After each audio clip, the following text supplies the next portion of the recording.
So today we're going to talk a little bit about roots, specifically roots of any degree. In other words, where we usually have this little radicand for the root, normally in a square root. This is 2, but they never write it. This index, this n value, can be really anything. We're going to start working though with square roots because that's what we understand the most, and then we'll move to roots of any type. So what the index basically means is how many times must you multiply something by itself to get what's under the radical sign. And in this case, we're asked to simplify 36x to the 10th. So we ask ourselves, what multiplied by itself 2 times, because it's implied 2 in the square root, gives us 36. We know that's going to be 6. And then what multiplied by itself 2 times gets you x to the 10th. That's x to the 5th. And note, in this case, they're telling us that in the end we're outputting a plus and minus answer. They've told us that by popping that in front in the beginning of the problem. Likewise, in this problem, they're telling us our final answer is going to be negative. So what multiplied by itself gives us the quantity of y plus z to the 22nd. Well, that would be just y plus z to the 11th. Now, in the 2 previous problems, once again, they gave us a start value of a plus and minus answer and a negative answer. In this case, they're asking us to simplify just the radical of an expression x to the 6th, y to the 14th. Now let's come over here and take a look at something real quick. If we have an index of a base number to an even power, alright, where n is even, then our answer is going to be the absolute value of the square root of that expression. Whereas if I have an odd power and an odd index, then that square root will just have a positive answer, not necessarily a absolute value. In fact, the answer could also be negative depending on what the index was if I had an odd index. So in this case, since I have an even index, remember this index here is 2, then I take what multiplied by itself twice gives me x to the 6th, that's x cubed. And what multiplied by itself twice gets me y to the 14th, that's y to the 7th.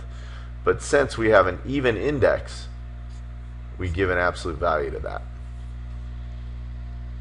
And this is only for variable terms. It isn't with numerical terms or integer values. So let's do another example. In this case, we have the square root of a negative number, so automatically we know we have an I. And the square root of 81 is 9, so that's 9i. Since we have an even index here, we're going to take the absolute value of the square root of the variable term, and what multiplied by itself twice gives me x to the 26th. Well, that's x to the 13th. Now in this case, we notice our index is 3, so we do not need an absolute value for this answer, because there's only one thing. Remember, absolute value means plus or minus. I could have a positive x to the 13th raised to the 2nd power is equal to x to the 26th, and I could have a negative x to the 13th raised to the 2nd power giving me x to the 26th. Where there's only one term multiplied by itself 3 times, it's going to give me an even number. And that, in this case, is going to be 3. What multiplied by itself 3 times gets me x to the 12th, that's x to the 4th. And what multiplied by itself 3 times gives me y to the 27th, that's y to the 9th. No absolute value in this case, again, because of the odd index. So here's another odd index problem. What multiplied by itself 5 times gives me 32, that's 2. What multiplied by itself 5 times gives me x to the 10th, that's x squared. And what multiplied by itself 5 times gives me z to the 15th, that's z cubed. Again, odd index, no absolute value. Here's an even index, so we're going to need absolute values for our variable terms. So what multiplied by itself 4 times gives me 81. That's 3. No absolute value around that 3. What multiplied by itself 4 times gets me x to the 20th. That's x to the 5th. It's going to be in an absolute value, and what multiplied by itself 4 times gives me y to the 36th. That's y to the 9th. Finally, odd index, what multiplied by itself 3 times gives me -8. That's a -2. And we don't need an absolute value or anything. -2 multiplied by itself 3 times gives me a -8. We're all good.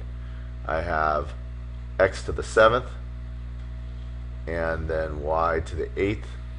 Odd index, no absolute value. Even index, going to need an absolute value. 4th root of 16 is 2, and then what multiplied by itself 4 times gives me the quantity of x cubed plus y to the 8th.